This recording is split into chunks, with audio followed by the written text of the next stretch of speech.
Hello, and a very warm welcome to the third Reform Party UK podcast. There was a lot of news yesterday, so the format's going to be a little bit different today. But in principle, one of the complaints that I hear from our opponents is that, all right, we're riding high in the polls, but have we got the calibre of individuals, if we were successful in an election, to go to Parliament and, more importantly, to run a government? So one of the points of these podcasts is to try and convince people that we have got people with real-world skills, not professional politicians, but people who've got some experience and could add value. So for that reason, I've got another prospective party candidate, Emma Guy. Welcome. Thank you. Thank you for having me. You're welcome. Emma, you ran but last June for Cheshire West, is that right? Yeah, for Mid Cheshire. Mid-Cheshire, sorry. For general election. Right.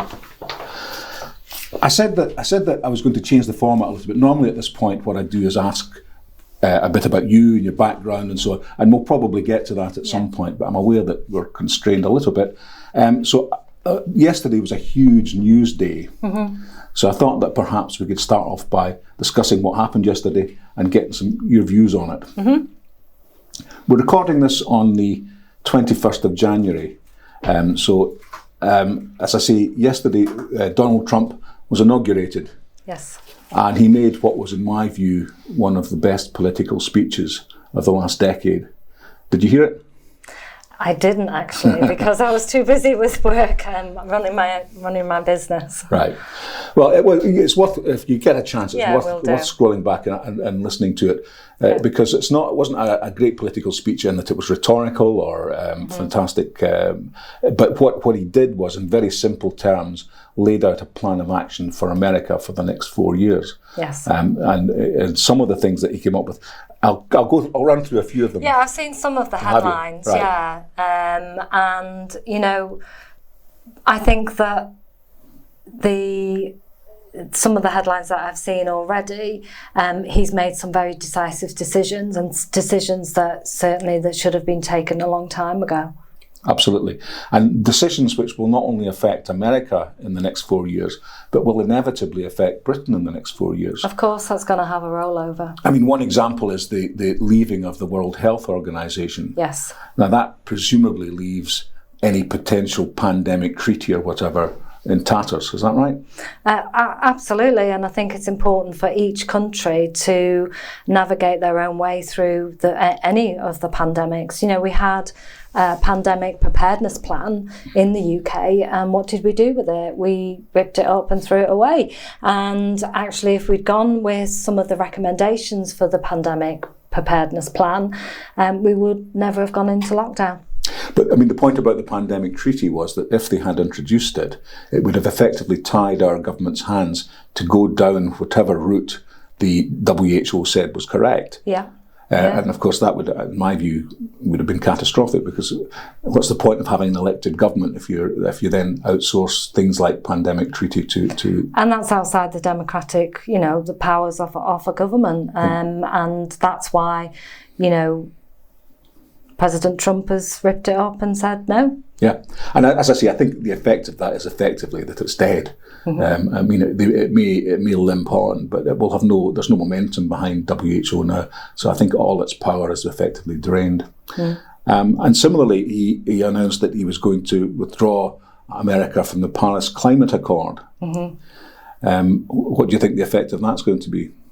Well, he did come out of the Paris Agreement previously, and he always said all along that he would come out of that.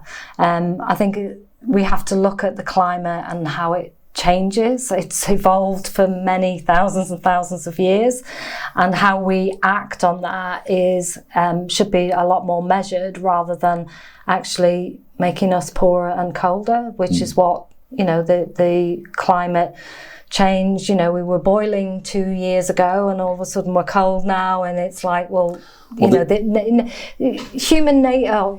The Mother Nature, I should say. Mother Nature actually evolves through time and it goes through patterns, so we have to adapt. We can't just have one size fits all. Yes, I mean, a few years ago, the term they used was global warming, until the point at which everybody realised it wasn't getting warmer at all. So then they started talking about climate change, which of course is quite a good phrase because it means that anything that happens, you can blame it on climate change. And, this wording of, the science is settled. Science is never settled. That's why we have scientists. That's why we put funding into, universities and groups that actually can deliver different alternatives to what the narrative actually is at that precise moment in time. I remember as a child growing up and reading in the newspaper that we would have an ice age. I think that was 1980.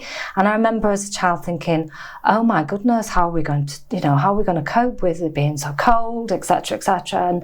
And by 2000, all of a sudden came along and I was like, we're not in an ice age, are we? So, and the Maldives aren't underwater either. Exactly. And, I think going back to climate change is it does evolve and it changes, but we do need to absolutely adapt on what happens to our future generations, our grandchildren, all of that as well. Well, I mean, Trump was quite clear yesterday that he was going to, in his words, exploit the natural resources that America has. Absolutely. So he's going to get as much money from the oil and gas that America has. So what this does, it seems to me, is effectively to scotch any prospect of net zero. Because, I mean, if America, we already know that India and China and so on our emissions are huge. Yeah. Britain's emission is absolutely tiny. Yeah. And yet 0.1% or something like that. Of 0.2%. Yeah, exactly. I mean, it's absolutely minuscule. Yeah. So it makes the point ever more forcefully that our net zero policy, which is at the root of much of our economic decline, is just silly. Yeah, and I think Zia said the other at the conference a couple of weeks ago that £300 per household, for this net zero, and our policy of scrapping net zero is actually about how do we adapt. It's that word again. How do we adapt to the climate? How do we adapt to some of the industries like steel and oil and all of that? And how do we find our own treasure, because we do know that our own treasure is underneath our feet, but how do we also adapt with nuclear energy? Some of the smaller nuclear reactors actually have a zero carbon footprint. And we have great technology for building them. And I was shouted down in some of the hustings by, suggesting that, and now all of a sudden it's like, actually, yeah, it does work, So I think for me it is about that adapting to the environment that is actually around you, but also how our families then adapt to that, and then our communities and ultimately the United Kingdom. But yeah, as I say, in a world where drill baby drill is going on across the Atlantic, it just makes less and less sense. One of the other things that Trump announced yesterday was that all non-vaccinated army personnel who had been forced out of the army because of that would be reinstated. What was your overall view of COVID and the lockdowns and so on? As I said, we had the pandemic preparedness plan. If we'd have gone with that, we shouldn't have been able to, in my view, we shouldn't have locked down completely. I think there was certain other countries that actually did far better than us and didn't lock down, and we need to learn from that. And we also need to have a look at the pandemic preparedness plan and why did it get ripped up, why did it get thrown out. So, for me, it's look into their eyes. That was so powerful from a marketing point of view. I mean, I'm on a digital marketing agency. As a marketeer, you were impressed with it, yeah. Yeah, that campaign was extremely effective in actually creating fear with people. And, I remember sitting at the TV, as probably most people were every night, saying, this is the update, here's the figures, this is what we're doing, etc., etc. And I remember this tick, it was like the hockey stick that comes out, and I looked at my husband and I went, no, that doesn't, not in business, that doesn't happen, so why would it happen in government?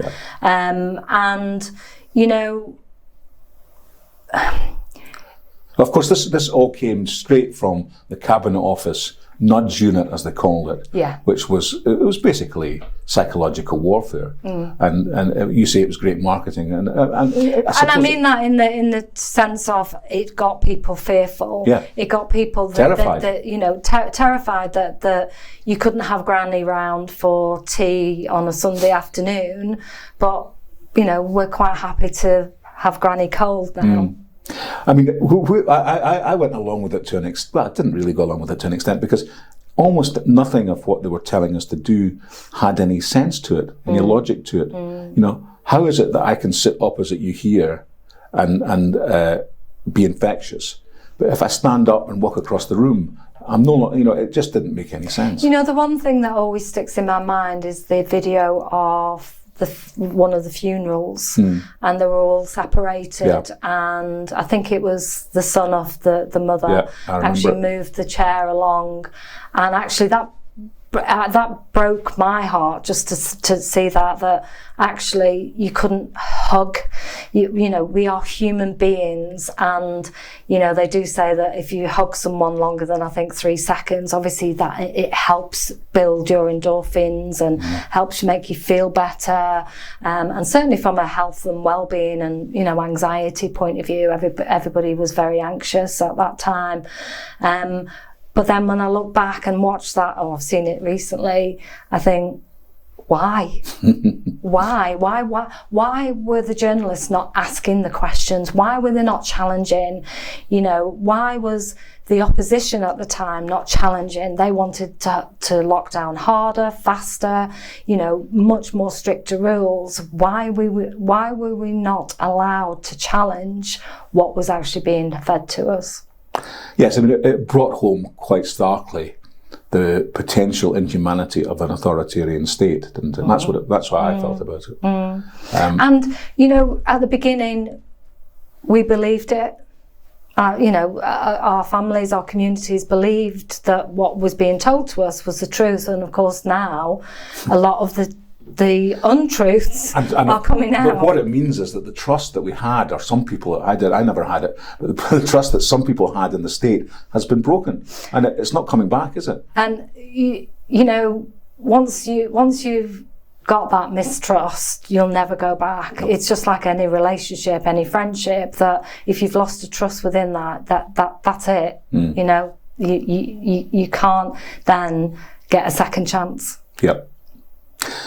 Trump yesterday again reinforced the fact that he was going to have pretty strict border controls and so on. Again, do you see it's feasible over the next 4 years that America has got these border controls? And indeed, he's talking about repatriating illegal people who've arrived. Do you see that happening over in the States? And do you see it continuing, that we are going to allow hundreds of people every week to come in through our border? I think the headline I saw this morning was he's already sent troops to the border of Mexico. And again, I read something yesterday or the day before about, Reform Party are anti-immigration. And I went, no, we're not anti-immigration. And I always, in the general election, I always tried to give an example of immigration because I was called a racist and far worse things, and certainly on the ballot paper I saw certainly opened my eyes. You should never read them. No, well they did. They read them out to you. But I look at immigration, certainly for any country, never mind the United Kingdom, is think of it as a business. Think of it as a business that you write your budget every single year, and you say you were in that company, in that business, you need 20 heads. So 20 people within your team working in there. But all of a sudden, 100 people turn up at the door the following day.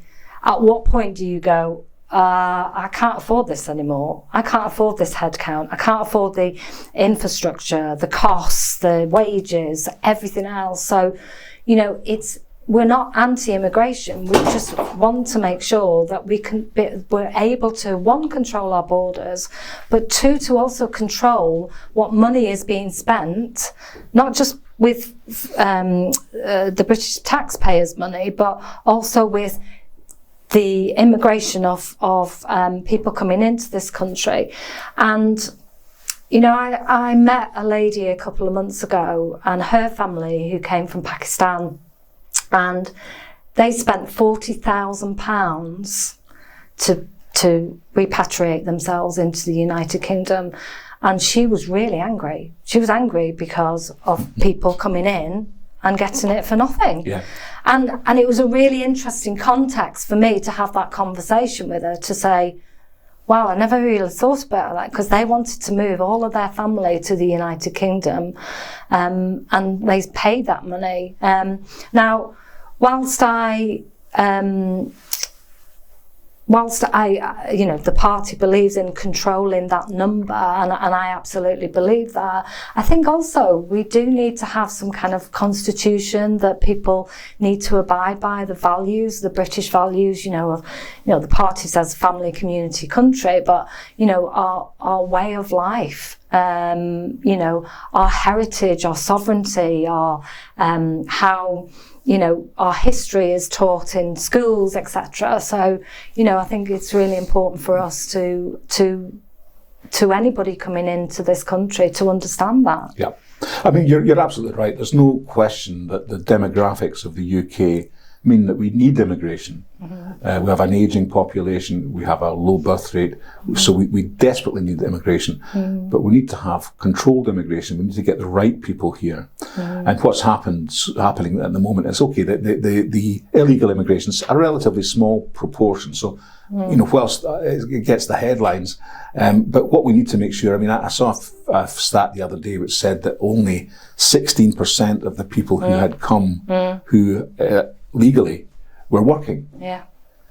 Now, the point of having immigration is that we can fill the jobs that we've got to do, not to bring people over here to put them on benefits. And that's what I'm saying about, look at it in a different way. Look at it as a business. And at what point do you look at your budget and go, I can't afford this anymore, or I need to change something, or I need to,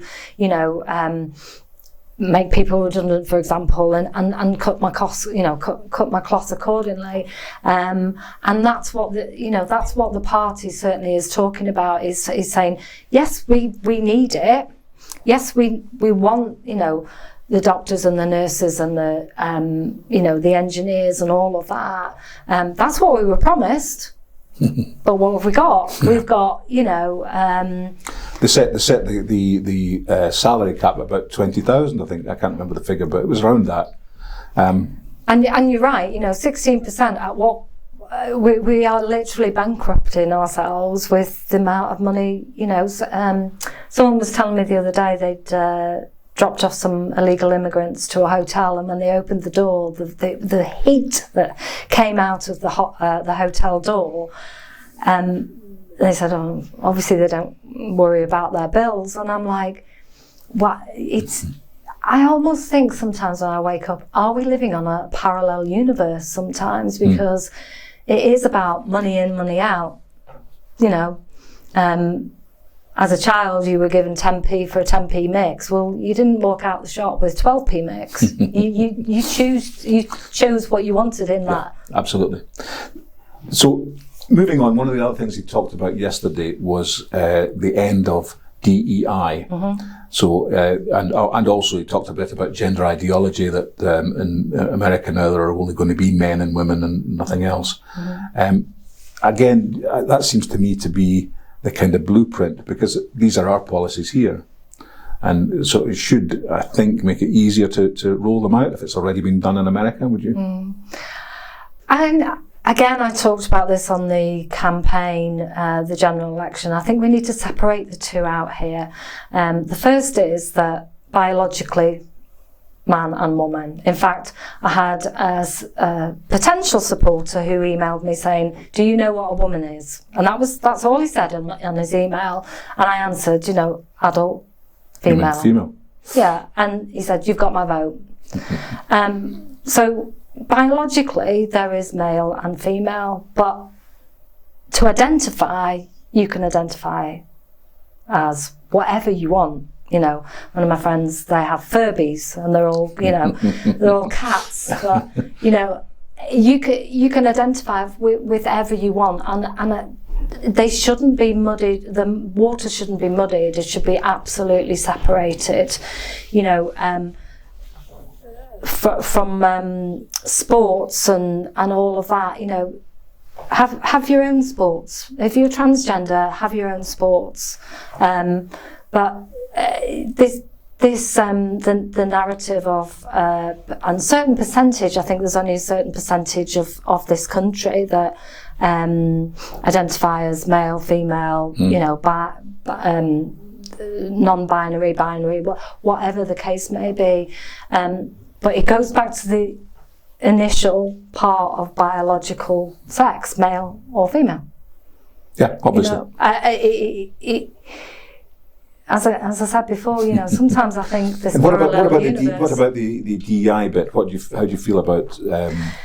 That's a really interesting question, because I'm a great believer that you treat everyone as equal, and that's it. As far as I'm concerned. Well, that's what he was saying. He was saying that from their point of view now, everything's going to be colourblind. Yeah, and everything should be based on merit. But I do understand that some other minorities have had difficulties getting certain positions, or whatever the case may be. Who are you thinking of? I think more so with the black community, and maybe some of the depending on religion, etc., etc. But for me, everything is equal. It's always been the same. Now, regardless of religion, you treat someone as a human being.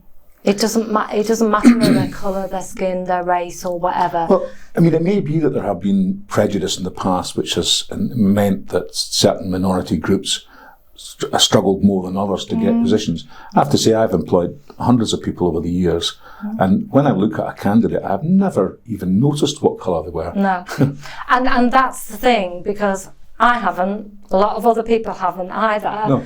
But as soon as you start focusing in on that, then it starts to raise awareness that shouldn't actually even be there. Yes. There isn't any prejudice. I have so many friends from different walks of life, but we just treat each other as the same. The other big story yesterday was the information that came out at the beginning of the trial of Axel Radikane for the Southport massacre. How do you feel about the way that the state for quite a long time has repressed the true information about what happened? I think that we failed. There's a lot of institutions that have failed. Social services failed, police failed, to find the signs, and the signs should have been there, and they were there, but nobody actually took action on that. Yeah, but I mean the fact that for so long, ever since, the key information that the man was a terrorist, that he had been sent to prevent 3 times, that it was known that he was dangerous. All of that information was in the public domain, but everybody from the Chief Constable of Merseyside through to the Prime Minister denied it. Said, no, it's not terrorist related, they said. Yeah, and he has come out this morning. I've only just seen the headlines, as I say, that it was we didn't want to prejudice the actual trial. as I said, the institutions have let us down. We've let. Yeah. What about the leadership? Who should resign as a result of this debacle? I think there should be many resignations. Social services, police. I think maybe there needs to be some kind of law change, and he has talked about it this morning, the Prime Minister, but I think there does need to be a bit of a law change in how referrals are sent to prevent and how they look at it and what action they need to take from it, because they've let those three... Prevent seems to have been a complete catastrophe. It doesn't seem to work in any way at all, in my opinion. I mean, it just doesn't. But I was thinking, you're not going to get resignations from social workers or from low-level thing, but I think there has to be some resignations at the top of the tree. Now, this is probably going to be another week before this goes out, so I may be entirely wrong, but I'd be willing to bet you that the appalling DEI hire, Serena Kennedy, the Chief Constable of Merseyside Police, will not be in post this time next week. Now, if that's not right, I'm going to get you to cut that bit out, okay? But that's my suspicion. But it may be that the Home Secretary and even the Prime Minister also have to look at their positions, having lied to the public about such an important thing. Yeah. Will they, though? I mean, that's the ultimate question. Will they try and pass the buck? Will they try and throw the hot potato to someone else? You know, you think rationally that they would do that, as I don't know. But again, the only way it ever happens that somebody's pushed, and that's why, as I say, I suspect that the Chief Constable of Merseyside will be the fall guy, is because pressure can be put on her to go. It's much more difficult to put pressure on the Prime Minister to go, because he doesn't have to listen to what you tell him. Anyway, we'll see. We'll see. The other one that came out yesterday was the guy Ricky Jones. Right, yes. Who was the guy who asked for people's throats to be slit down in London in a public meeting and so on. Now, there's been a lot of talk at the end of last year about two-tier justice. And when you compare his treatment, whereby he's been put on bail, his case has now been put back until August. Yeah. I mean, you compare that with the fast-track justice that anybody that said anything about Southport got. I mean, it's just unbelievable. I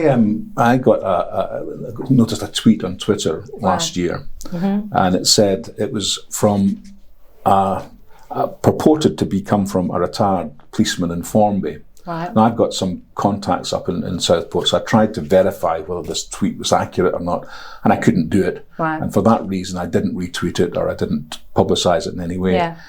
He was saying that in his old section, which was Formby Police Force, the offender is a Cardiff-born Rwandan who came to UK after the genocide in 1994, moved to Southport, blah, blah, blah.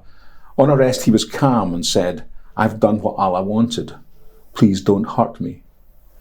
The police were under massive pressure from central government to downplay any religious terrorism and play the mental health card to prevent disorder. Now, that rings true to me still. As I say, I tried to verify locally the accuracy of it. But the problem is that because of the restrictions on free speech and the subsequent clampdown on anybody who I could go to jail if I'd retweeted that. And that's the bit that's so very different, isn't it? You know, they talk about the two-tier justice, that, you know, we've had people go to jail for retweeting something or even just a picture. You know, the story with Alison Pearson, for example, you know. But whereas someone who's maybe done a much higher crime and got less for, you know, less sentence. And, you know, the judicial system is there for a reason, that, you know, she stands with the weights on either side, and they are absolutely balanced. But what's happened? But what's happening is this imbalance. The reason though is because of the judiciary itself, and the judiciary have been compromised again by DEI and by ideology to the point where they're not equitable. And again, you know, the more and more that news comes out every day, the more you see the imbalance. You know, and you know, it's, if you've done something wrong, then you've done something wrong. You know, you shouldn't be favoured for that. Yeah. You know, have justice served upon you. Well, hopefully Ricky Jones will get justice at some point in the future. We'll wait and see and watch. Bringing it back to politics, how did you find the election last June? It was incredible. So my background, I was born in Northern Ireland and I grew up in the height of the Troubles in the 60s and 70s. Right. So my family were very much heavily involved in activists for Ian Paisley, actually. And like him or love him, his convictions were very strong. So I grew up in a very political background and a very divided country as well, to the point when I was a child I thought, why can't I like that other person? Why can't I go to, you know, a Catholic club or youth club, or, you know, why can't I do that?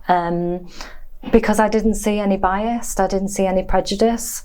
And I still have friends today that I went to school with, you know, when 4 years old, from all different political backgrounds.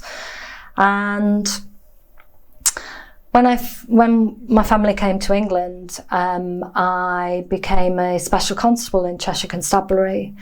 And my grandma, bless her, she always said, always give something to the community because it'll fill your heart with joy. And it's always rung true the whole way through my life, because it is about my community, it's about serving my community. I see it my duty to serve my community. And fast forward on, I was a parish councillor for 10 years and I stood as an independent in 2010 for a county council. And then in 2016, I was diagnosed with breast cancer. So I stepped away from kind of local politics, purely to make sure that I was okay and my family was okay. It's coming up to 9 years now since my mastectomy, and we talked earlier about that hockey stick, and it was the hockey stick moment that actually I said to my husband Jonathan, that's it, I'm going back into politics. I can't sit back and let my children and my potential future grandchildren, I've got to do something. And he said to me, you've got to read every single manifesto because you've got to hang your hat on a party. And I read them all, I did. And Reform was the one that actually I thought, yeah, I can hang my hat on that one, because it was common sense. It just seemed common sense policies. It seemed, yeah, this country can be run like a business. And yeah, we should look after our own, and, you know, our veterans. And, you know, I have family members who are veterans. And I contacted the party just over 3 years ago, and it was actually New Year's Day. And I emailed and said, if you've got a candidate or have you got a candidate in this area? If you haven't, then please, can I be, you know, considered for it? And, you know, we were DBS checked, we were interviewed, you know, all our social media was checked, etc., etc. But we were polling at 1% at the time when I joined the party. And I thought, I can see kind of the wind and where it's going here. And what does the polling say now in Cheshire? Are you predicted to win? We are very close to win. Yeah, it depends on the area. So my area is quite a Labour heavy. The outer areas are predicted to win Reform, but that's not to say that Mid Cheshire can't turn Reform, well, turquoise. So when obviously the general election was called, I've been having monthly public meetings already, so people got to know me. I stood for county council and came third the year before the general election. And then when the general election was called, I was picked as the candidate for Mid Cheshire. And I want to go back to this word incredible, because the support that I got and from my supporters was absolutely incredible. I can't thank them enough. However, there was a certain percentage that didn't support me and did call me names and did have trolls, to the point where one of them suggested that I committed suicide. I seem to remember something about you had to get the police round to the house one night. Was that? No. No, it's not you. It must be somebody else. No, not me. And I saw a very different side. Whilst I knew politics was grubby business. Well, yeah, let's just say it that way. I saw a very different side to some people that I thought, why are you saying that to me? You know me. You know the type of person I am. You know that I would give my last penny to someone to, if that helped them, I'd be happy with that, you know. And it's going back to my grandma, you know, always give back to the community, because it will absolutely fill your heart with joy. But the learning curve was not a curve. It was like that. It was straight up. And I was doing 14, 16-hour days. You know, I wasn't a paper candidate. I was a very active candidate. Interviews, BBC, radio, hustings. Experience. It gave me experience. I remember you weren't terribly happy with the BBC interview you did. I would say because it's very different being in a real life situation. So it's not like recorded. And of course they have their opinions, and you know, we were given the three areas that we're going to talk about. And they can be very experienced at tripping you up. And they tried to at the very beginning. You know, they led with the story about Nigel saying, you know, I could take you to the streets of Oldham, and you know, and I remember thinking, oh, I'm not prepared for this. And then I thought, no, but you're not going to trip me up. And you know, you're not going to get a gotcha moment, because I'm here to stay. You know, I'm going to continue with the party, and you're not going to get me on something. So, but what I learned from that experience actually really helped me in my campaigning. It helped me to prepare certain answers to questions. It helped me to prepare on the doorstep. It helped me to prepare in hustings.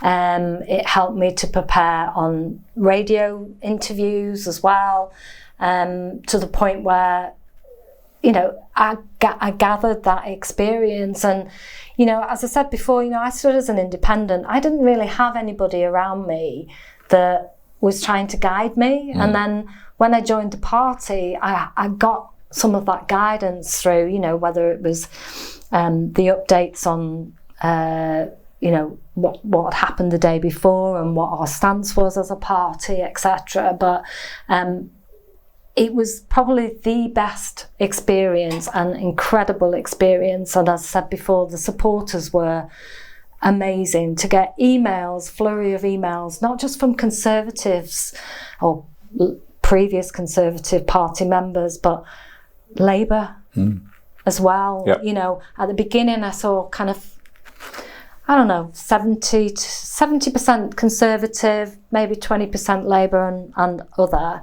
whereas it absolutely shifted closer and closer to the general election. I've never voted Conservative in my life.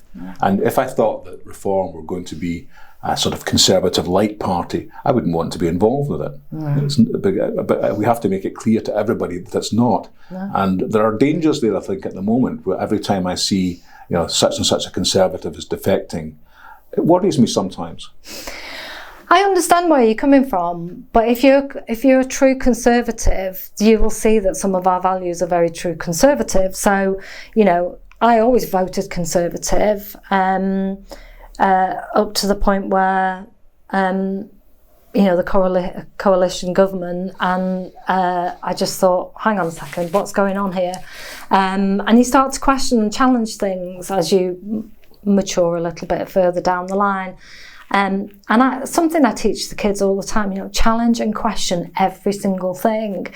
And for me is, I understand where you're coming from. We don't want an influx. And to be honest, there's some that we probably don't want, and we will say no to them. We are an absolutely separate party. And I think this narrative about, we should all join together is just trying to divide us even more. I agree. You mentioned about the joy of giving back in a community setting. Am I right in saying that following your cancer diagnosis, you're now involved in cancer charities, or? Yeah, so I do lots of charity work through my business. We helped 13 different charities last year. Now that could be monetary, it could be getting the team along to, fix a fence or whatever the case may be. So I'm an ambassador for Prevent Breast Cancer. So I help with fundraising, raising awareness. Through my experiences, trying to tell them about what happened to me, and if it gets them to check their breasts, then if it's only just one person, then job done. I'm also the chair of the board of trustees at hospice. I'm also involved in making Northwich dementia friendly. So that's across a group of people locally. We've done training. We do a dementia cafe every month. And yes, it fills my heart with joy because it is about our communities, and I think we've lost our way a little bit about our communities, where we used to have, we mentioned before about youth clubs. Where's youth clubs gone? Where do our teenagers go now? They're all on social media or TikTok or whatever the case may be. But our communities still need us. Whether that is 15 years old, 30 years old, or 80 years old, our communities still need us, and I see it as my duty to do that. Presumably when you went through your cancer trauma, you had a fair amount of contact with the NHS. Yes. How did you find it? Excellent. Absolutely excellent. However, so I'll give you a little bit of my story. I was diagnosed with breast cancer 2016. I had a mastectomy and reconstruction at the same time on April the 1st, so April Fool's Day. And I always remember the consultant saying, right, I can do it on the 1st of April. And I was like, well, April Fool's Day? And he said, yeah, why? Is that an issue? And I was like, can you make it the afternoon? He's like, why? And I was like, because everybody plays a fool, before 11 o'clock. And I remember having a real good laugh, and through those times you have to find ways to laugh. And the care that I got back in 2016 was phenomenal, absolutely phenomenal, from the NHS, from the nurses, from the consultants. Fast forward 6 years later, that I needed some adjustment, let's just say, because the wonders of medical transformation, things change. And I was put on a waiting list, and I was on that waiting list for nearly 4 years. God. Now I understood, because I didn't have cancer anymore. It wasn't life-threatening. But 4 years was a very long time. As I said before, I'm coming up to 9 years cancer-free. I take time out on the 1st of April every single year and do something extremely positive, and it could be anywhere in the world. I have been to Spain, to the Caribbean, to wherever. Can I come next year? Jonathan has just been so supportive as well. He's one of the things that we talked about was, how do we tell the children? How do we, and we our youngest, we gave him kind of little jobs around the house when I had my mastectomy, just little things like just opening the curtains, because I couldn't physically open the curtains. But as I got better, of course, I started to open the curtains. So psychologically, he could go, "Oh, Mum's getting better." Just little Brilliant. simple things like that really help. But for me, life throws you curveballs. Life throws things at you, and it's how you deal with that. And I look at my experience in a positive way to say, we only get one go around the world here, and if I can help someone, check the breasts or check... I think this is so important. I had COVID. I was in hospital for 10 days on oxygen, and obviously in that situation it crosses your mind that you're not going to walk out the hospital. And I have to say it's quite life-changing in that when you come out you do tend to look at things a little bit differently. Yeah. I don't want to get upset. No, don't. No, it's fine. Just knock the microphone out of the way. The night before my diagnosis, I went to bed but I couldn't sleep. And in a moment of clarity, at 46 years old, I wrote my funeral plan. Well, I've done mine. Yeah, it's in with my will in the safe. Yeah, so it is one of those moments where you think, what if this doesn't quite go the way I want it to? But what I did was I put my lump in a mind map, and I put, here's my lump, and out of that mind map I put, what are the options here?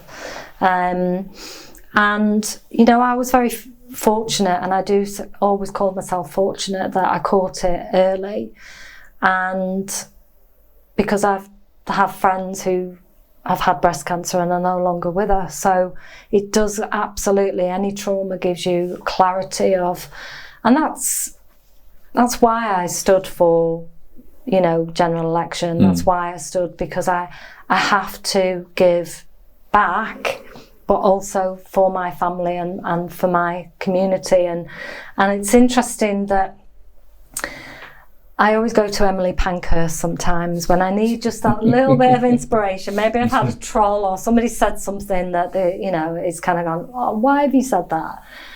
And a few years ago, I started researching some of her stuff and some of her quotes, etc., etc. And one of her suffragettes was a lady in Kentucky called Emma Guy Cromwell. All right. And she was a trailblazer. She was the first lady to be elected onto the council in Kentucky. And I have a book, and she brings me a lot of inspiration. And I just find it whether it's the universe or very ironic that her name was Emma Guy. That's a great story. I mean, it's interesting you said what great treatment you had in the NHS, and I hear that, and I think this is one of the reasons why it's often such a difficult subject to discuss, because you had great treatment and you had great care from individual doctors and nurses. I just came back. We'd been up for a few days visiting a relative in hospital, and when I spent a few days in the hospital, and when I looked at what was going on, it brought back to me the time when my father died. Right. And he was first of all in a ward in the hospital. And I was there for quite a few days, so I was able to observe the nurses and the attitude that he had with them. Then just a few weeks before he died, we put him into a care home, and this is quite a normal thing. Now, the only difference between the hospital and the care home was that the hospital was paid for communally by the NHS. The care home we had to pay for ourselves. Now, the difference in the attitude of the staff, the nurses and so on, in the care home by comparison was chalk and cheese. And at the end of the day, I suspected that maybe the reason for it was that the people in the care home knew that the people they were caring for were directly paying their wages. Whereas there was almost an attitude I felt among some of the staff in the NHS. These people are freeloaders. They're just a nuisance. Did you hear what I'm saying? I completely understand where you're coming from. I was in the gym actually Sunday morning, and I was speaking to a gentleman that I've known for many years, and he's been his operations has been bumped 3 times already, and I could hear the frustration almost in his voice, whereas previously he'd say, oh, I've only got a couple more months to, he was kind of excited that eventually he was going to get, his operation. And I've had many emails from people who have different varying degrees of care. Now, maybe it's just me, and maybe I'm a bit more mature, that back when you wanted to be a nurse, you were under a matron. You would go to a hospital and the matron would teach you how to, care for people, etc. Whereas if you want to be a nurse now, obviously you have to go and do the course, and then the nurses come onto the wards and find out about that. And there's quite a number of nurses that leave as soon as they come onto the wards once they qualify or about to qualify, because they go, oh, is this what it's all about? So I think we maybe need to look at what are the traditional ways that we used to teach our nurses, and how that compassion and that care actually is shown. And also the other thing is, I heard, and I can't say it's true because I haven't been able to verify it, although I've put in some freedom of information requests to the university teaching hospitals, but I heard that a big majority of the people who came out of the nursing course last year were unable to find jobs in the trust. And the reason for that was that the trust is subsidised about £4,000 a head if they take a foreign nurse. So what was happening was that because of this government incentive, they were taking foreign nurses in, and our nurses who had gone through the degree course for 3 years, I think it is, had built up a bill in terms of their education, and were not able to find a job. Now that's just madness, isn't it? Isn't it just? The figure of nearly 1 million immigrants coming in last year. Again, I had this on the campaign trail that, well, if we need 200,000 to fill in, sure, there is 200,000 to fill those roles, but we've almost got it backwards, haven't we? We've kind of gone, well, hang on a second, where do these people go to? And we cap the number of doctors that we train. You've got people who've got straight A's coming out of school who can't get a place on a Met because effectively the trade union, the doctors' trade union, says you're only allowed to train so many. We talk a lot about the NHS needs reform, and the lies of we want to privatise it as a reform party. We're very top heavy with middle management. Our frontline staff are doing long shifts. They're having to maybe cover other people's shifts because they're off sick or whatever the case may be. The whole management of the NHS needs to be. But the problem is, though, that no matter how much money we spend on it, we can't spend enough to fulfil the need. No. And it's a bit like, because so effectively everything, there's a queue for everything. And it goes, I think that the problem is the thing itself, in that you've got something which is actually more resembles a Stalinist tractor factory than... Do you know what really... it got to me the other day that we actually have a word for it now, and that's corridor care. And we're advertising for nurses for corridor care. That just is shocking, to the point that I've had a couple of people, some friends, that the father fell over but was in A&E for like 48 hours, and it's like, I just can't get my breath sometimes. I just think, well, what happened to, the waiting times? What happened to, and apparently now 18 weeks is going to be enough time to wait for something. What if you're in pain? What if you really need, that hip operation, or, you've had an accident? You need that critical care very quickly. Yeah. Right, I'm going to finish, Emma, because I'm aware that time is moving on. I'm going to finish. I played a game with Nick last week. Okay, so we can see if you can beat Nick's score. Oh, right, okay. I'll not tell you what the score is so that you can't skew it. So what I'm going to do is just go through a range of subjects, and these are questions that you should be able to answer in one word. Okay. Okay.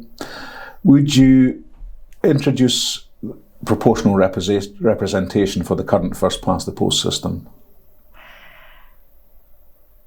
Yes, but no, if I'm allowed to. Carry on. I think each has its merit. I think first past the post becomes an advantage for us once we get more and more people. Mm-hmm. So I think there's a flip. What happens? But in principle? In principle, I think first past the post actually does give us the opportunity to have much more, MPs within the chamber. Proportional representation has its complications and complexities as well. Which one do you choose? Yeah, so I'd say never, don't take anything off the table, because the political landscape out there is changing phenomenally at the moment, and who knows what the future brings. Would you abolish the House of Lords? Yes. I'd have an elected House of Lords. Right. Would you... That wasn't quite a one-word answer. Okay. Yes. Can't count it, sorry. Would you repeal the Equalities Act? Again, I think it's something that needs to come to the table and look at. You can't say yes or no to that. You have to look at... Well, you either repeal it or you don't. Well, the Equalities Act is there for a reason. What reason? To be equal. I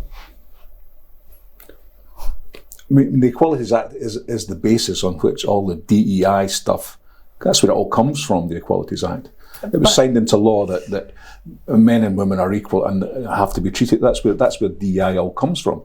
But we have to treat just people as equal. Oh yeah, but do you need an Equalities Act to do it? Yeah, and I get that. I understand that. But for me, is the law is there for a reason. Okay. Yeah, and the laws can be changed or adapted to whatever happens.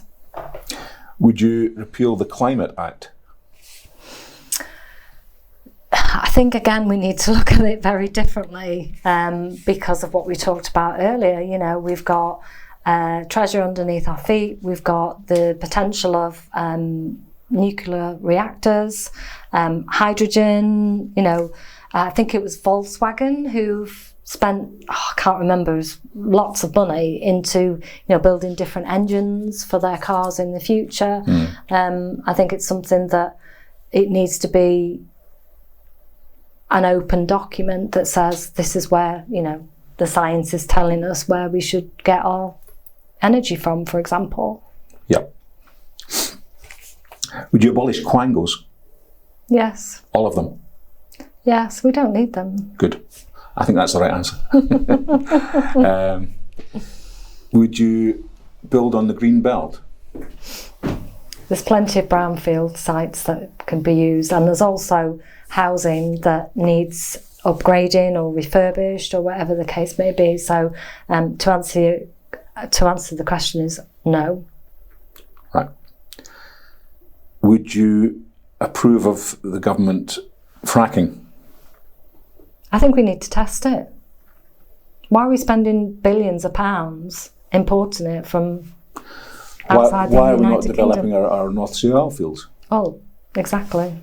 We're too busy thinking about, quite often I'll look at the grid and I'll look at, how much wind and solar and everything else, and it's like, we still need, at what point does that flip over? So it's really important to kind of look at other ways to create either oil or energy. That was great.